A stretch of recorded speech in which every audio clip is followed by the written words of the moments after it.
Bismillahirrahmanirrahim. Assalamualaikum warahmatullahi wabarakatuh. Alhamdulillahi rabbil alamin. Nahmaduhu wa nasta'inuhu wa nastaghfiruh. Wa na'udzu billahi min syururi anfusina wa sayyiati a'malina.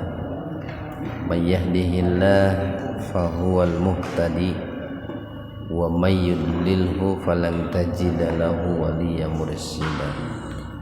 Asyhadu an la ilaha illallah wahdahu la syarikalah wa asyhadu anna Muhammadan abduhu wa rasuluh, amma ba'd. Hadirin ikhwatu iman jemaah Majelis Tafsir Illiyin, mudah-mudahan senantiasa diberikan ridho dan ampunan Allah Subhanahu wa ta'ala. Kajian tafsir di Majelis Tafsir Illiyin pada kesempatan ini membahas surat Al-An'am ayat 114, halaman 142. Al-An'am ayat 114. Di ayat 114 ini Allah berfirman dengan mengajukan sebuah pertanyaan yang sifatnya itu ingkari gitu ya. Disebutnya itu istifham ingkari, itu pertanyaan tetapi bukan bernuansa positif ya, tetapi sebuah pertanyaan yang bernuansa untuk mengingatkan ya, bahkan untuk ini meremehkan gitu ya. Afa ghairallah, nah itu di afa ghairah ini terdiri daripada 3 kata ya. Pertama adalah a, kemudian fa, kemudian ghairah ini. Nah, A-nya itu harful istifham, itu huruf yang berfungsi untuk menunjukkan adanya sebuah pertanyaan atau meminta pemahaman. A apakah, ma fa maka, itu ghairo selain. Nah, kalau digabung maka apakah selain Allah ya Allah. Abtagi, nah aku mencari hakaman, seorang hakim. Nah ini kan pertanyaan ini bukan pertanyaan positif ya. Kan tidak mungkin lah gitu saya ini katanya. Ini kan yang berkata Nabi Muhammad. Nabi Muhammad berkata kepada orang-orang musyrik gitu. Maka apakah selain Allah saya harus mencari seorang hakim gitu. Kan tidak mungkin seorang Rasul, seorang Nabi Muhammad mencari hakim, mencari pemutus perkara gitu. Itu selain Allah Subhanahu wa ta'ala. Wahwa, sedangkan dia, maksudnya dia di sini Allahnya. Sedangkan dia Allah alladzi, yang mana Allah itu anzal, telah menurunkan ilaikum, kepada kalian.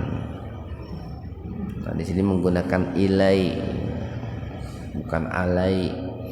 Itu menunjukkan bahwa apa yang diturunkan oleh Allah itu memiliki manfaat yang sangat besar. Apa yang diturunkan oleh Allah itu membawa rahmat, membawa berkah, membawa kehidupan bagi manusia. Beda kalau menggunakan alai, itu di baliknya itu ada bencana, ada malapetaka, ada kemazorotan. Nah di sini ilaikum, kepada kalian Alkitab. Yang dimaksud Alkitab di sini adalah Al-Qur'an. Mufassalah, dengan terperinci. Walaupun tentu karena Al-Quran itu adalah sumber hukum, sumber normatif ajaran Islam, maka tentu di dalam Al-Quran ini banyak hukum-hukum yang masih sifatnya global itu, yang harus diperinci, diperjelas oleh sabda Nabi, oleh hadis Nabi, yang kemudian dalam tataran implementasi ataupun penerapannya itu diperjelas oleh ijtihad, ijtihad oleh para ulama, terlebih-lebih ijtihad yang sifatnya ini ijma, konsensus, kesepakatan para ulama. Kenapa? Karena kalau Al-Quran itu tidak bersifat global, mungkin nanti akan banyak persoalan-persoalan yang tidak terjawab, tidak terselesaikan.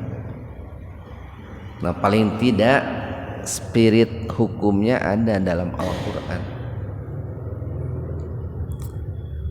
Walladzina, dan orang-orang atainahum, yang telah kami berikan Alkitab, maksudnya Alkitab di sini adalah kitab-kitab sebelum Al-Quran, yaitu Taurat dan Injil, Zabur. Jadi humnya itu atainahum. Nah, hum itu kan mereka, itu domir, kata ganti untuk mereka. Siapa mereka di sini? Nah, kembali kepada umat terdahulu, umat yang pernah Allah utus para nabi, para rasul, umat yang pernah Allah turunkan kitab suci, paling tidak Taurat, Injil, Zabur. Nah, dan orang-orang yang telah kami berikan kepada mereka kitab suci, ya'lamuna, mereka mengetahui, annahu, hu itu domir, kata ganti, yang diganti kata apa? Alkitab, annal kitab, atau lebih konkretnya annal Quran, bahwasanya Al-Quran itu munazzalun, diturunkan, mir rabbika, dari Rabbmu, bil haqqi, dengan hak, dengan benar. Jadi sumbernya benar gitu.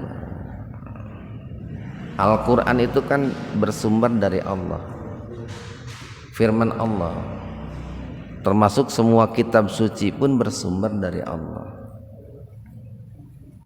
sumber yang tidak pernah keliru gitu, sumber yang pasti benar. Kemudian ketika turun pun Allah memerintahkan malaikat Jibril, makhluk yang tidak pernah berbohong, yang tidak pernah bermaksiat kepada Allah. Ketika sampai di bumi pun, yang menerimanya itu kan bukan orang biasa. Al-Quran itu kan yang menerimanya Rasulullah Sallallahu Alaihi Wasallam.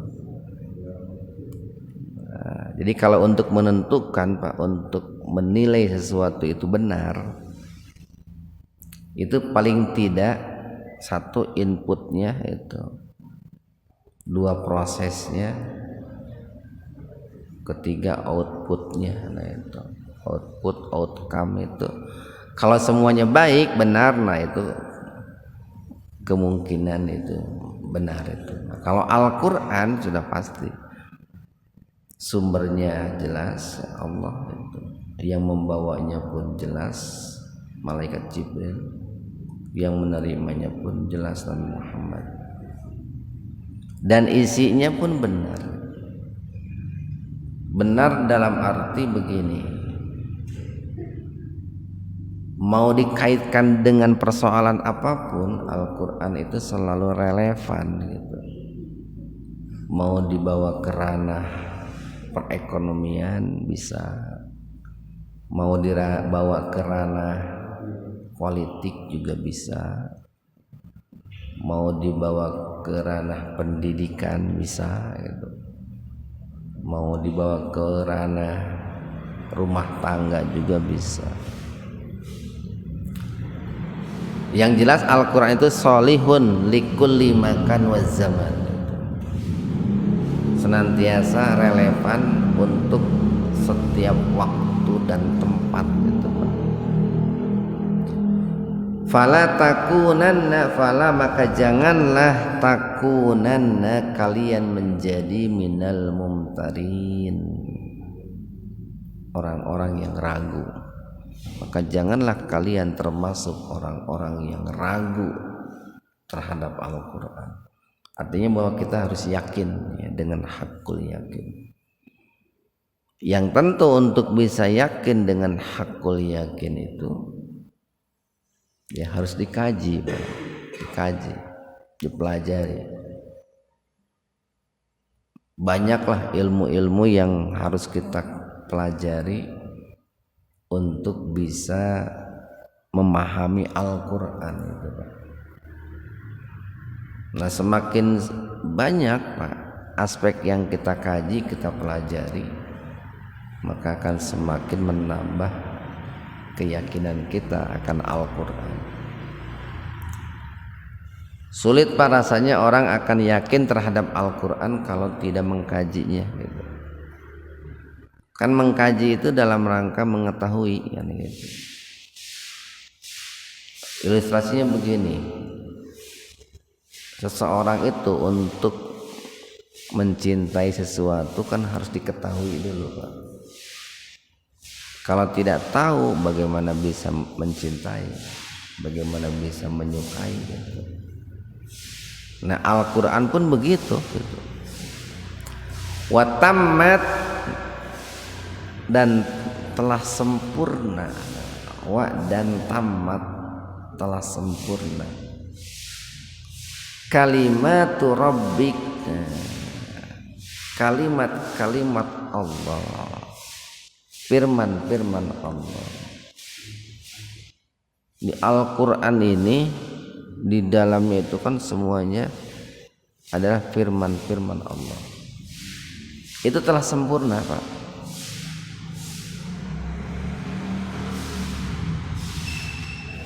Sidqa, wa adla, sidqa dengan benar, wa adla dan juga dengan adil.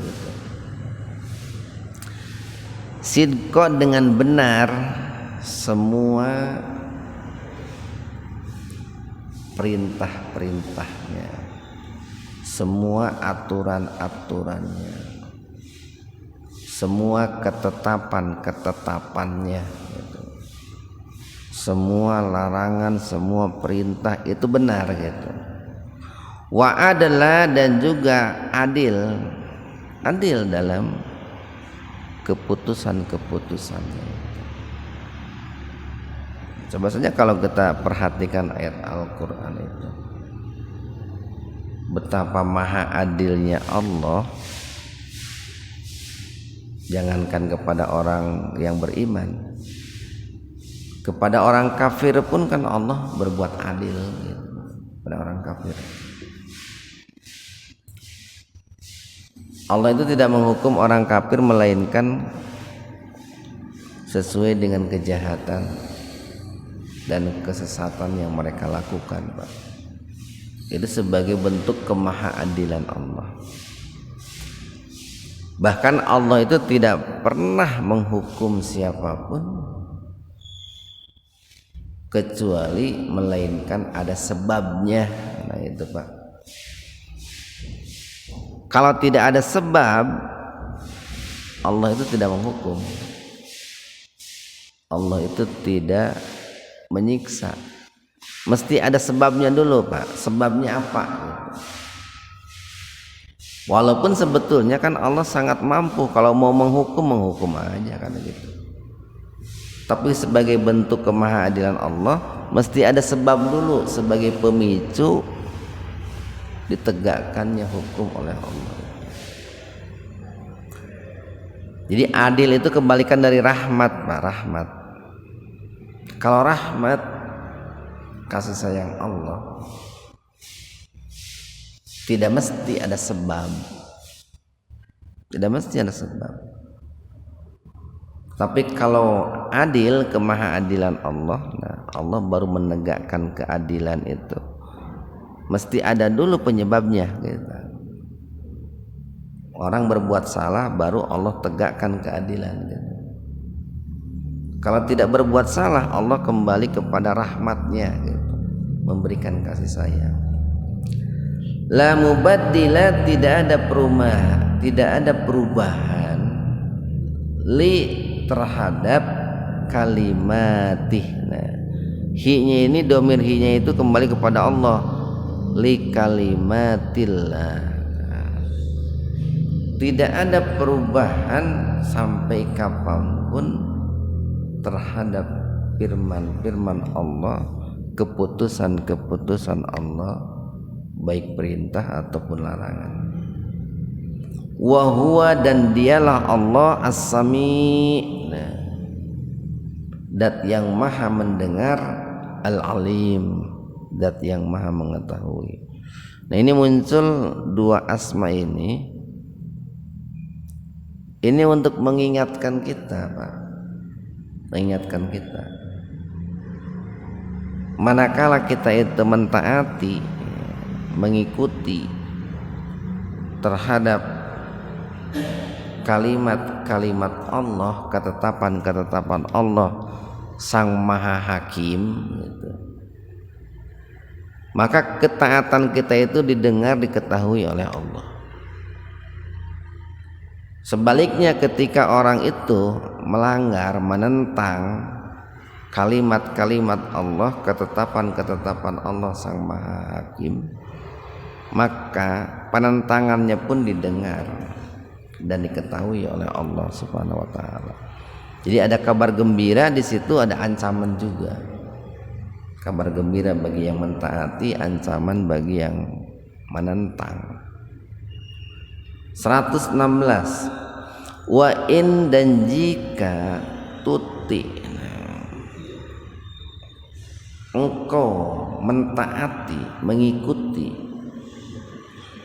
aksara, kebanyakan man, manusia, fil ardi, yang ada di muka bumi, yudilluka, mereka akan menyesatkan engkau, ang sabilillah, dari jalan Allah. Dan jika kalian mentaati kebanyakan manusia yang ada di bumi, maka pasti mereka akan menyesatkan kalian dari jalan Allah. Nah, ini kalimat ini memberikan sebuah pernyataan kepada kita, Pak, bahwa sebetulnya di dunia ini orang-orang yang memperjuangkan al-haq, memperjuangkan kebenaran, itu selalu saja jumlahnya itu minoritas, selalu minoritas. Sementara para pejuang kesesatan itu selalu jumlahnya mayoritas.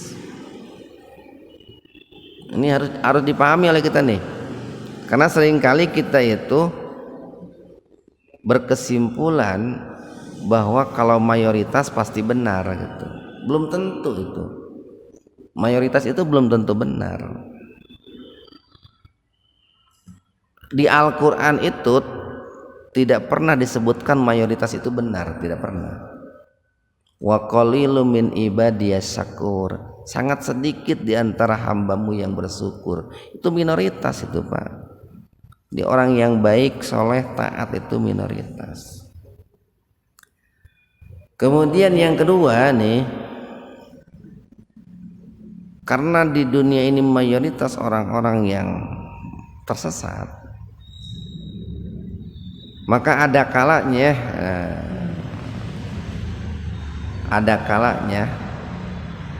kita ini memang dalam beberapa persoalan itu harus menerjang arus, Pak. Harus berlawanan dengan kebanyakan orang. Jangan terbawa arus. Nabi Ibrahim dulu menerjang arus. Ketika masyarakatnya banyak menyembah berhala, beliau menerjang arus. Nabi Muhammad pun begitu. Beliau kan lahir di tengah-tengah masyarakat musyrik, menerjang arus juga. Nah, makanya salah satu filosofis ya, kenapa ibadah tawaf nih bagi yang sudah ibadah haji, kenapa ibadah tawaf itu mengelilingi Ka'bah itu kan 7 kali, kenapa tidak searah dengan arah jarum jam itu? Karena memang dalam kondisi tertentu hidup kita ini harus berani berlawanan, Pak. Sekali lagi, dalam kondisi tertentu hidup kita ini, selama apa yang kita lakukan itu benar, apa yang kita ucapkan itu benar, nah, kita ini harus berani untuk berlawanan. Di Indonesia memang mayoritas umat Islam, Pak. Mayoritas. Tapi berapa persen sih umat Islam yang mengkaji mendalami Al-Quran? Tidak mungkin sampai 50%, Pak. Apalagi kalau dikaitkannya dengan skala dunia. Di dunia ini umat Islam ini minoritas, Pak, minoritas. Jadi kalau umpamanya di dunia ini ada 7 miliar manusia, nah, umpamanya ya, itu paling yang muslimnya itu sepertiganya itu, Pak. Paling 2 miliar ya. Itu yang muslim. Nah, yang 2 miliar itu yang taat beribadah itu tidak mungkin tidak sampai 50% ya. Itu yang 2 miliar itu masih campuran, Pak. Aya Islamna Islam kejawen gitu, aya Islamna Islam anu berbau-bau mistik, aya gitu ya. Aya Islamna anu lah karar itulah.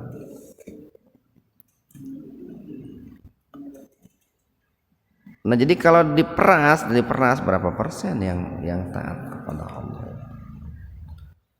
Nah, makanya muncul nih, wajar kalau muncul kalimat dan jika kalian mengikuti kebanyakan manusia yang ada di bumi, maka pasti mereka akan menyesatkan kamu dari jalan Allah. Jadi yang menjadi parameternya, Pak, kita nih dalam hidup itu bukan banyaknya jumlah yang melakukan atau yang mengikuti. Harus yang menjadi parameternya itu benar atau tidak. Nah itu, Pak. Kalau benar walaupun sendirian nggak apa-apa, Pak. Makanya kan disebut dengan ahlus sunnah wal jamaah, disebut berjamaah itu, makana alaihi ana wa ashabi. Nah, bagi orang yang aku, kata Nabi, dan sahabatku ada di dalamnya. Jadi kalau kita berjamaah, Pak, disebut berjamaah itu asalkan kita berjamaah dengan Rasulullah, dengan para sahabat. Apa yang kita ucapkan, yang kita lakukan sesuai dengan Rasul, sesuai dengan sahabat, itu sudah berjamaah. Sekalipun berseberangan dengan seluruh masyarakat yang ada di dunia, Pak, kita berjamaahnya dengan Nabi, dengan para sahabat. Cuman tentu itu kan harus dipikirkan dengan serius. Makanya nih dalam beribadah, dalam beragama itu kemarin kita sampaikan, Dalam beragama itu jangan mencari menang atau kalah, bukan dalam beragama itu. Tapi dalam beragama itu ukurannya benar apa salah gitu ta. Di kita kan suka menang kalah ukurannya. Bukan menang atau kalah, benar atau salah gitu. Nah, untuk bisa benar atau salah itu kan dipikir dibolak-balik, Pak. Ini sholat yang saya lakukan selama ini udah benar apa belum gitu Pak. Ini puasa yang saya lakukan selama ini udah benar apa belum gitu. Sehingga ketika ada masukan dari orang lain, saran dari orang lain, ilmu dari orang lain, itu akan selalu menjadi bahan pertimbangan, Pak. Karena yang dia cari bukan kemenangan tapi kebenaran. Iyattabi'una, nah, tidaklah yattabi'una, mereka mengikuti. Ya, siapa mereka di sini? Mayoritas manusia. Tidaklah mayoritas manusia itu mengikuti illa melainkan adonna, prasangka-prasangka. Kenapa disebut prasangka? Karena bukan berarti mereka tanpa ilmu, Pak, bukan. Ilmu yang mereka gunakan untuk membangun pemahamannya itu adalah ilmu-ilmu yang sifatnya ijtihadi, ilmu-ilmu yang sifatnya hasil pemikiran manusia. Beda dengan Islam itu, Pak. Islam itu kan dibangun di atas landasan ilmu, yaitu Al-Quran, sumber ilmu. Wa in, dan tidaklah mereka itu illa melainkan yakhrusun, orang-orang yang senantiasa berbohong, berdusta. Satu ayat lagi, inna, sesungguhnya rabbaka, Rabbmu, huwa, dialah, a'lamu, dat yang maha mengetahui, man, siapa, yadillu, yang tersesat, angsabili, dari jalannya. Wa huwa, dan dialah Allah, a'lamu, yang maha mengetahui, bil muhtadin, siapa orang-orang yang mendapatkan petunjuk. Nah, makanya kita sering mengatakan begini, Pak. Sebagai makhluk sosial, kita yang senang berkumpul, berkelompok, berorganisasi, berormas, tidak mengapa, Pak, kita punya ormas gitu. Silakan Bapak mau punya ormas A, punya ormas B, ormas C gitu. Tapi kita jangan terlalu fanatik dengan ormas, Pak. Karena tidak menutup kemungkinan ormas yang kita tumpangi itu ada kekeliruan. Ketika ada kekeliruan, kalau kita sudah masuk di dalamnya, susah untuk keluar, Pak. Susah. Jadi jadikanlah ormas itu sebagai wadah untuk kita berinteraksi, berkomunikasi. Kalau benar, oke, saya ikuti. Tapi kalau dalam satu persoalan, dua persoalan salah, saya tidak akan ikuti. Itu bijak dalam menyikapi ormas itu begitu. Nah, kita seringkali menjadikan ormas itu sebagai agama gitu. Itu sebagai tempat berkumpul saja. Kayak kan di akhirat mau ditanya, Bapak ormas naon? Oh. Mau ditanya teh madinuka, apa agamamu, kan begitu, Pak. Islam kan suka ditanya ormas A, ormas B, ormas, kan tidak. Nah, itu dalam rangka kita bisa berpikir dengan jernih, berpikir dengan adil, Pak. Karena kalau tidak begitu nanti kita akan terbawa-bawa, Pak. Kan kadang begini, saya sering usahakan begini. Berormas itu ibaratnya seorang ayah terhadap anak. Mungkin saja anaknya ini tahu, si ayahnya tahu kalau anaknya itu bangor gitu, nakal. Tapi karena anaknya ketika dimarahi oleh orang lain karena kenakalannya, si ayah itu akan membela anaknya mati-matian. Sekalipun di rumahnya sering dicintrek, sering diciwit ke bapaknya tete. Tapi kalau dimarahi orang lain dia tidak mau gitu, Pak. Diterima. Begitu pula Pak, orang biasanya kalau sudah fanatik dengan ormas, sekalipun tahu ormasnya salah, tidak mau disalahkan orang lain. Nah, makanya biar kita tetap jernih Pak dalam berpikir saat berormas itu, ya sedang-sedang saja Pak, jangan terlalu berlebihan. Nah, mudah-mudahan ada manfaatnya untuk kita semua. Subhanakallahumma bihamdika asyhadu an la ilaha illa anta astaghfiruka wa atubu ilaik. Assalamualaikum warahmatullahi wabarakatuh.